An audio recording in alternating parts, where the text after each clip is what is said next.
Ikanyumba chabatwa ni moshi. Ikanyumba chabatwa ni moshi. Mwana ni mbasino. Mwana ni mbasino. Sikudu. Absolutely. Ni moda mzigo ni. Mwezi salama je. Ini ndakaro kushaka mapreti mna 99. Chipinda mushaka mapreti. Ndapinda mushaka mapreti ndakasvika shwa mbuya anga ari. Ndakagara nambuya nemunhu mwangu. Kusvika mbuya akazoshaya 2003. Mbuya ashaya 2003. Ndakatogara. Zvinoti machi minda yangu yaindorimanya nemunhu mwangu. Kusvika 2010 murume wangu vashaya. Pakatanga kushaya murume wangu ndakati magore 1. Gore rechi2 bwani ndipakatanga kuya vati ini mainini kumunda ndaudini ndakutora. Ndikati muchirira kumunda sei inini. Pazinini kumunda ndakutora noti mina ndakasungirira ndiani. Ndaikaya mai wangu. Vatora rimwe saiti. Vanamboshingirira. Kata regeni mbodini mbotse zvakarapa ndudini pamurume abhoshaya. Hapana ndobhotozvara madhezi acho. Vanamboshingira vanambodini vanambogara kusvika mwana ndakasiwa naye akatoshaya futi. Ndagara ndibobona nakavazotanga kuti futi kumunda unodini futi ndautora futi. Ndakamba ndoshungurudzika. Ndipo ndakamboti inini regeni mbodini hangu. Kuti ndisumuke kuti ndiende. Asi sira zvidini hazviitimi. Ndakashingira shuwa ndikamushinga kwavo. Kusvika bwani nakabvazoya 1 day ndakagara mumwe. Ndarurobika sadza. Mashiwa kwa hepana pa hiyo pana pa uzule. Kutona watu tunauta moto miera pa yao. Ikati wani miachi munera ndei. Kwa nini watu pana pa uzule? Kwa zungura pana. Ndaba zazo dana. Bana tosia potishi poto isadze pa moto. Uyu mwana vatanga kuya kwandiri kuda kuti ndotanga unudza manje. Ndipaka vasiya inini vaenda kune mwana. Watakodzikira ne mwana. Ndipanda kuti inini vanaenda kwabereka. Pana nakasoti topamba. Anaenda kota ndikati apa vandu ndadini ndasangana nacho. Baba vati ingaroenda na mapurisa. Baba vandizora kuti iwe usaende ku mapurisa. Vatanga tataura chi kwabereki wako. Vabereki vakataurika. Vabereki vakati kana zvakadaro shuwa. Iye mwari kuona kuti mama vake zvimwe asuda wangu. Nana bereki zvinodini autotenderera futi nemagarira rodini ndaureta mwana adzingiriwa autorara futi kusanga. Vada ndototsamira ndikabika chikafu ndibaito uyu. Akarona kadanyangwa ro yachikafu. Aitosiya chikafu chenyu kuti zai bwana atati mukandoona pita kusvika panapa. Mudzingire kuti mumbati. Vanado vana papasina rugaro vamwana atugara mudzingire. Ndipo ndakatoenda kumba kwedu. Kusvika wandagara 3 years. Kumba kwedu. Ndagara 3 years kuya kwakona kugarira pamuti. Kuti ndimuone ndasikamoni asina iro ndodini aruta. Wandataura kuti wabereki ndikati wabereki nini panapa ndodini ndosakana nacho.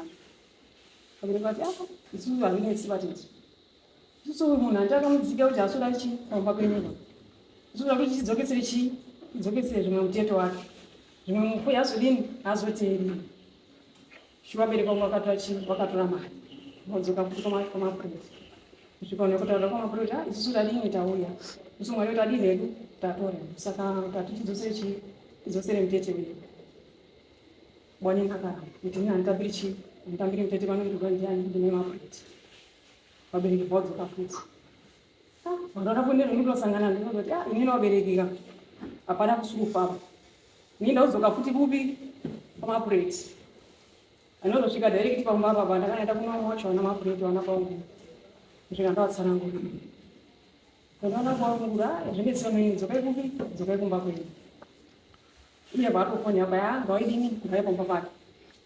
Shuwa takatakura nemapureti naona pedu kusvika tasvika pamba. Vanhu vatakaputongana mapureti wayo. Nyaya pazibona vata usachata zvinhu zvakawanda. Asi chiripo kuti munhu ngadzoka agare pai agare pamba pake. Augara pamba pake. Onyeminda iyi yakarumboshungudzika nayo.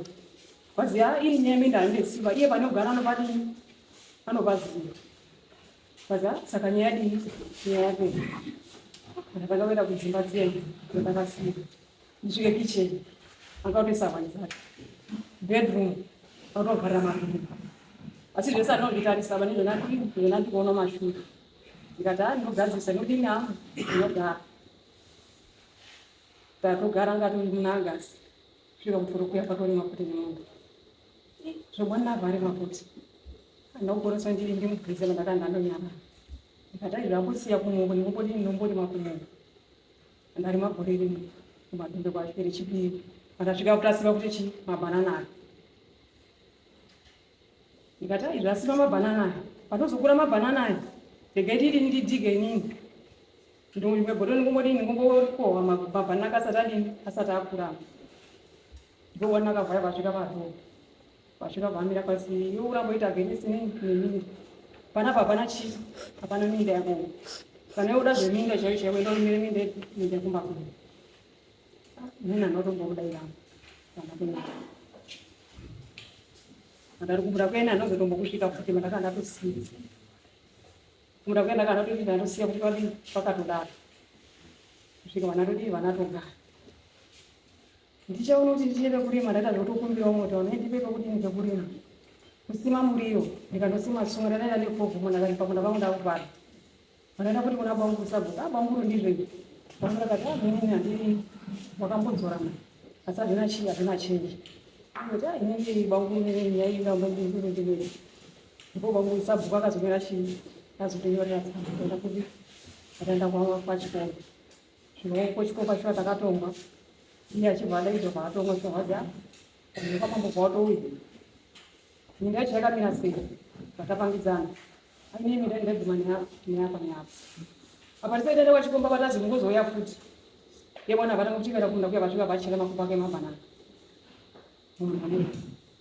ukamambo warusvika vakati saka itosvika pamunda apa mabhanana ako asimarina munda inini ndakandasosima kuti kuitira nyaya yemusvipa ndiye angada kutora chii angada kutora munda kwazaiva ndinodya kwamambo musvipa ari kutorera vanhu vese vanhu ngeda ukandosima chii posheni yako imweni uda kuti wandiani ndimusvipa uyu aikanaonaniwo namusvipa saka zvausima neposheni uyu saka nyaya iripo ngekuti pane maforo mangani ndati foro ni maforo 2 neapo watapinzvinana paya paya kwaive chiguma neapo wataenda futi kumwe kumunhu atosvika futi nguva zvinotonga nyaya avaenda futi kuti mabhinzi dzake nemagogo yake futi nemombe zvikanaoro nekwachikomba izvi muita mamatosima muneiwo mumunda tibhinzi zvakadini zvingaisa wataenda futi kumwe kumunhu watasvika vatadini vatagurira vatadzoka futi pamba vatadini vatagurira futi pane imwe posheni futi iri paya iri pamba yandipanga atodini atoisa futi chii atoisa futi mwana wake paatodini paagara ngepamuchini agara peyapo mwana wayo apa patire nemwavho yange iripo mwavho yabva aboneza ndatetekona kusvika mwavho yabva atema ndototi mwavho itedesoda kuti wohotesa andakubvunza futi vanezvomuramba mutema yako vakati iwe pana usapondibvunza izvi zvoitivita ngezvamukoma wangu asi takaenda kwachikomba nyaya miti yakadini akaramba kuti nani odonhedza chii anodonhedza miti kusvika inini shuwa kubva ndakaita kwamambo kwachikomba ndakarima minda mabhanana akarimo mugano ndakagadzira wakasiya wagadzirwa wacho iye anosvika achivhara apo akatokuona kuti kune chii kune dara akabva atoenda musechita atosvika patovhara kuti mugano wacho mabhanana akarimo acho autochekera mashini mese kuti ndogadzirisa saka ndo dambudziko ndiinaro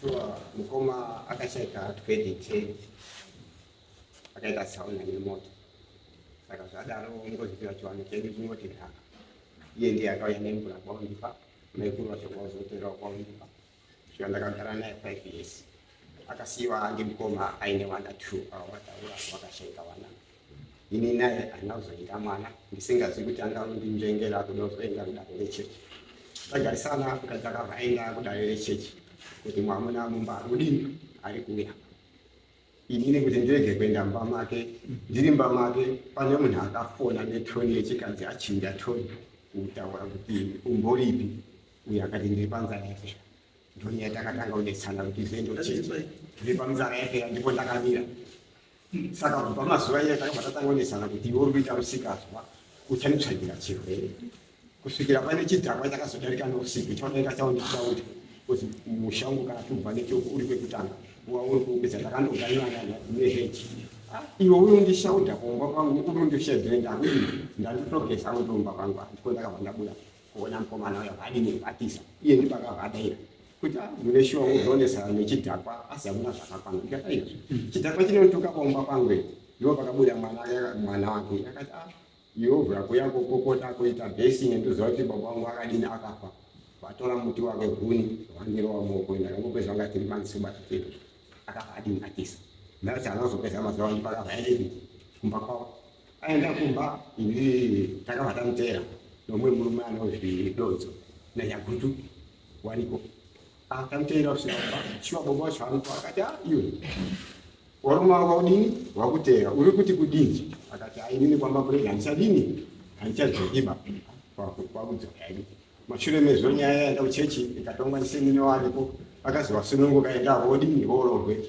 inini nemutemo wechechi kwedu unozive kana waramba mukadzi unodihwa shamhu ndakangobviswa mumabhizi tikagara almost 8 years iye ari kororwa zvanetsa ndipo akazauya akaenda kupotera kunoona mukoma wadiki wari muzindi ndiwo akamboedza kuya nawo pamba asvika pamba shuwa ndipo takabva tadii tatuma munhu anondodaidza wana baba wacho kuti isusu taona mwana wenyu ati kuno sezvo pazvino makanga mamutora kuti aende kudii korwa mwana wenyu aripi ari kuno uye tidini titaurira wanekwatambei vakati isusu hatouyi pamapureti pamapureti akusisina mwana wedu mwana wedu tiziva kuti ari kwanyapindi takabva tagumirwa namukoma wacho vakabva vandogumirwa kuti tichadzinge mumukova isu tichazvichaudimi auya nachoba kwakutodini kwakutogara kusvikira pane nhasi inini nanhasi kuchechi ndine shamhu iye akadini akasununga kuti ngaende kodini korova shuwa ndipo akaenda kumangara ngati shuwa mama ishe uyu ndoda kumupa munda inini nyaya yatonesa ndoda kumupa munda amborima iyake ngatipedzeka nyaya yaubereki wauye tizive nekuti nhasi uno izvi ari kuita zvake ko tikafuma tichiona akafa rimba ko chipomba tikafuma chakafa tozoti kudini inondobata inini nekuti isusu mumba medu tantinonituna mukoma akadini akashaya umwe wacho ndiye apazwa tinacho mitemo yechechi inoti mukadzi hauni ndozvota kuchechi kwenyu kuchechi kwenyu kunoti mukadzi akahura idambudziko rako murume bhozi murume ndio unongokufadza mukadzi ndozvinokonzera kuti mukadzi adini auri saka unozifadza mukadzi kana mukadzi asakafara unotoenda kuwakuru usikotaura kuti mba hamuna chirimuba iwe voswa paspecial wakaiswa paspecial because wakazosenza pamai vangu vari kukomplaina kuti bambo hamuna basa parokuita kumba ndandandokupa mvura kukubirai mvura mahara ng'ata mvura makaimwire mvura yacho musikakwanisi kupa munhu zvangaro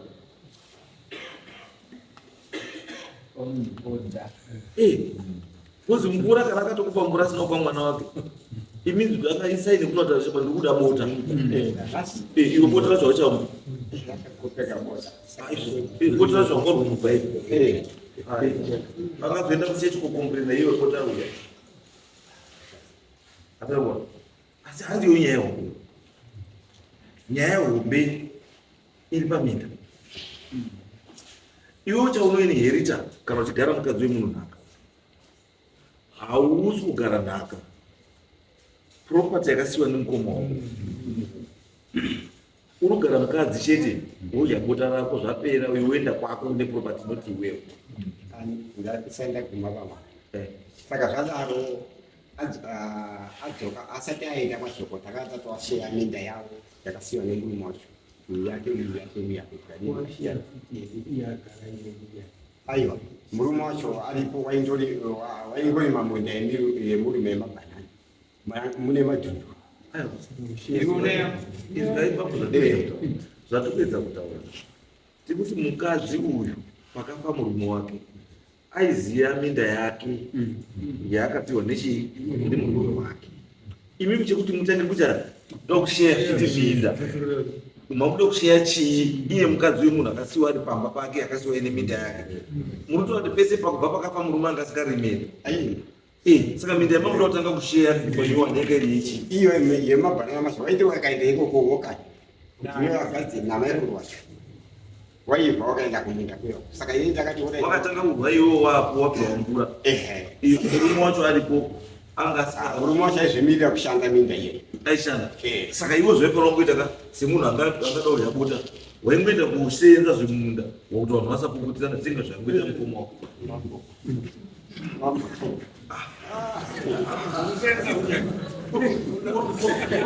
urutaura kwegaiwo kuti mune mukoma ari kuminda kwako kusina dambudziko because mukoma ainoshandira minda iyoyo handiti wochengeta munhu iwo ndo watora mhuri yacho handiti senza akazvaita mukoma kuti pasaite zvii dambudziko iwe instead yekusenza kuti pasaite dambudziko waakunosheya minda yacho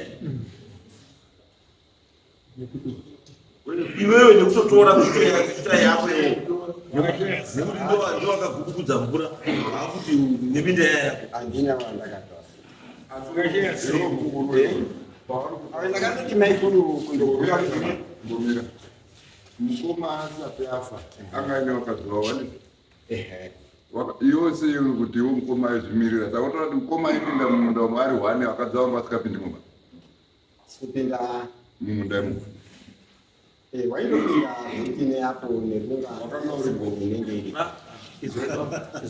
ngatisapedze nguva tichita zvinhu zvisina basa wakadza waishanda muminda iyoyo nemurume wako ende murume wavo ndiaiziva kuti uyu anotangira pachiperi apo uyu anotangira pachiperi apo mubva maita mukoma wenyu benzi rekuti aigara newakadzi vasingambozivi kuti mundu wangu ndiupi kana kuti pangu ndipata ndizvo zvokuisa kutaura wenyu makasheya here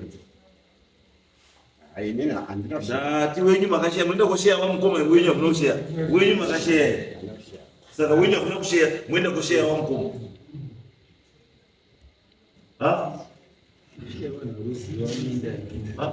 kosheya vanhu vanoziva minda yavo iwewe wako hausati washeya asi wakosheya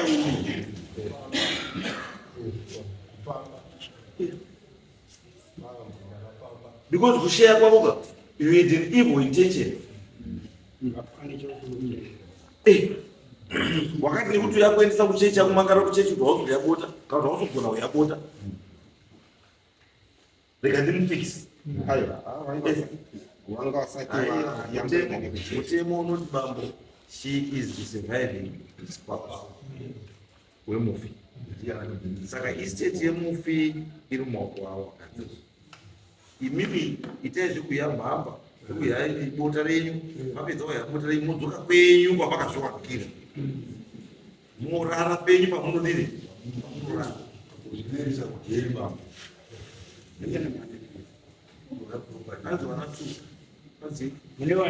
ndo ndatoa ni mwana mukoma natorera to ndatoa ni mroro matore ni mroro asi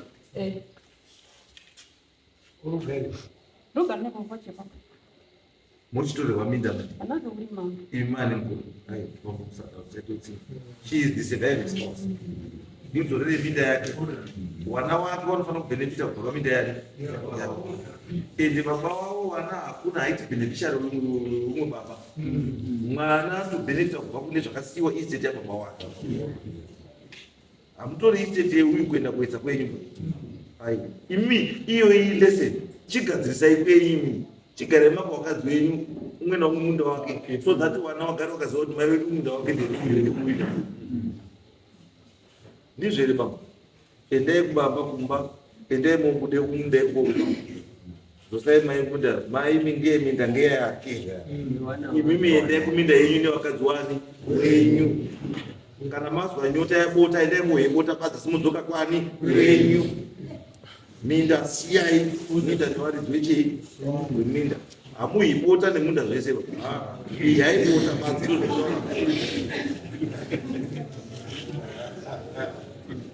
mazwa here baba ndo zvazvinotaura chete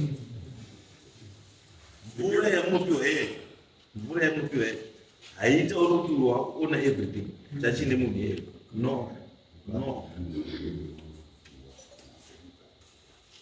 Mvura inokuti chete kuti mai wati ndikazwa kuswinyiwa uyu unokwanisa kundikenga-kengawo zvatopera ipapo. Asi iwe une kwako kwaunozikana kuti kuri ofisha uyu ndiwo unokenga kwawafungira. Handiti maizvona ndinoziva kuchipostori ndinozungure mupostori saka ndoziziva chipostori amuna zvinondora chipostori wakadziswa nemajuti avo vanenge vachitoziva kuti nhasi ninhingi ka 2 days ndimainingi asi kune kamwe kariko kanonzi kana uchida kuita bere unonzi bere nderekuti baba unoziva kuti mainini nhasi ndimai John izuva ramai John asi mai Jeni baba wakafunga kuti mai Jeni ndirumbomuda futi ndiye anga ari mwake zura asi nhasi ndirumbomuda futi unombopinda futi masikati kwa mai Jeni rakuzi ndinobere handizvere mbuya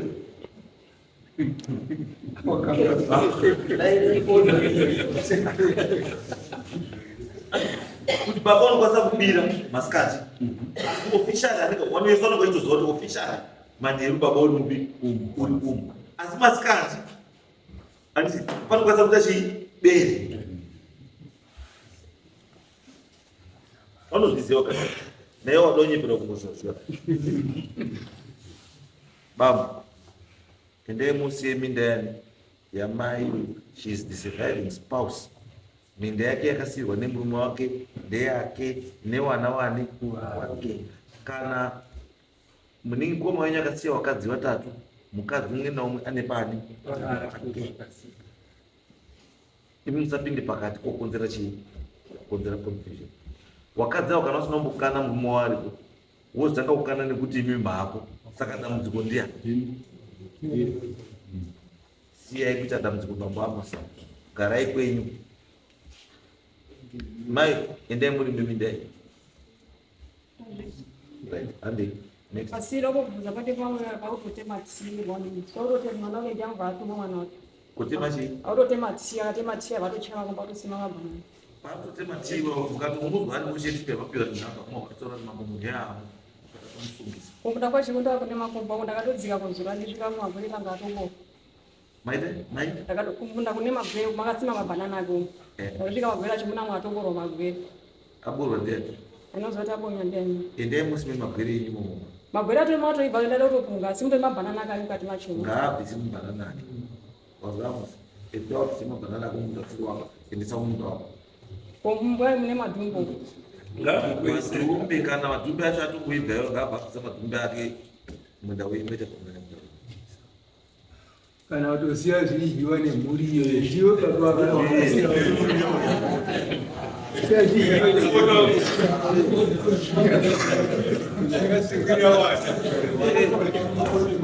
Bota urudya chaona ibota basi.